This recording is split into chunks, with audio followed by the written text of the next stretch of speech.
US swimmer Michael Phelps is the most successful Olympian of all time. He has won a total of 23 gold medals.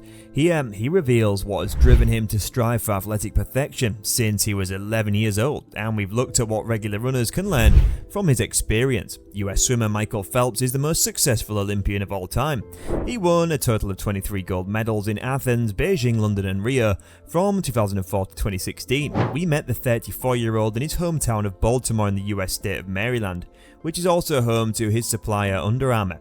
There he revealed to us what has driven him to strive for athletic perfection since he was 11 years old, and we thought about what normal runners can learn from the experiences of the super athlete. Michael Phelps on his ambition as a teenager. Other athletes at the time typically trained 6 days a week, most had Sundays off. I didn't, I trained every day during my career, Sundays too, because I knew that if you took a day off as a swimmer, it would take you 2 days afterwards to get back to the level you were at before the last rest day. That's why I trained 365 days a year for 5 years. I didn't even have Christmas or birthdays off. 10 training sessions a week was my workload. For me, there was no I can't, I'm tired, something hurts. I had to remove those words from my vocab. For me at the time, it was like depositing money into a savings account. I was going to collect my pay in a few years with interest and compound interest. My advice, if you can't give 100% on any given day because you're ailing or sick, then give as much as you can give. Give 10, give 20%, that's much more than nothing. That's how you continue on your chosen path and move forward bit by bit. Rome wasn't built in a day. How many times have we heard that? But it is true. If you want to build a house, you have to do it bit by bit, one brick at a time. Above all, he must not stop. Better to add half a brick than none at all. This also applies to training, but even then, it wasn't just the training that mattered.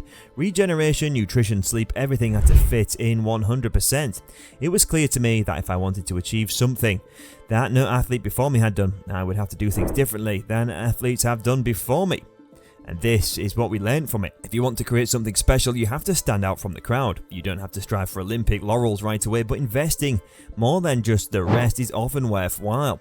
Also, for more fitness, joy the verve happiness, whether at work, in sports, or other hobbies if you simply enjoy doing. If you are sick or injured, you should of course not train as if you were healthy, but you can certainly say I can't train the way I want to, but then you should do everything to get healthy as soon as possible.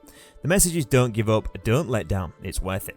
Michael Phelps on setbacks and doubt. It's clear that challenges and doubts also arise on the way to achieving great goals, but they were nothing negative for me. On the contrary, they were my fuel to keep working hard. When you have setbacks, you should think about how children learn to walk. They just do it, fall down, cry, get up and keep going. 5 seconds later they've forgotten it, that they've just hurt themselves.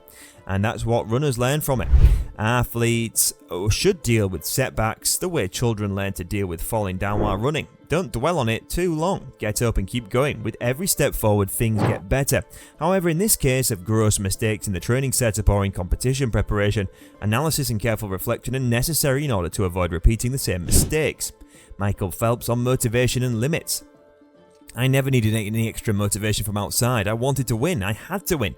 But importantly, I definitely didn't want to lose. Nevertheless, I didn't achieve all my goals, but that's not what it's all about. In the end, I wanted to know what I could achieve, to reach my limits, to keep pushing them. For me, standing on the podium at the awards ceremony and looking back on the path that led me there was also the most beautiful thing. The results weren't that important to me. Much more important was the experience of knowing that I had approached and completed the whole process correctly up to that point. That's incredibly satisfying. And that's what we runners learn from it.